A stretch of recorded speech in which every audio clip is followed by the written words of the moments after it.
How to change Valorant password. Hey everyone, welcome back to our channel.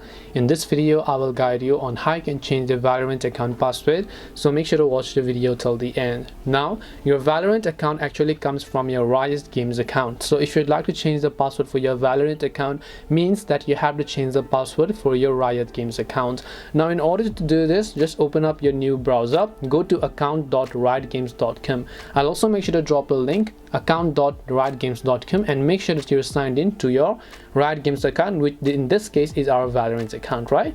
So now to change our password, when we come to account.riotgames.com, we will land on the account management page, where by default you're going to be under Riot ID, right? So I want you to simply scroll down over here and you can see Riot account sign in. So on the left hand side also you can see Riot account sign in. Right over here you can see change password. All you have to do is first of all make sure to enter your current password. After that, enter the new password you want to change to, and again confirm the new password. After you've done that, you'll see the save changes button from the bottom right. When you click on that option, your Valorant account password will get successfully changed. This way you'll be able to change your Valorant password. Hope this video was helpful. If you have got any more questions, feel free to leave them down.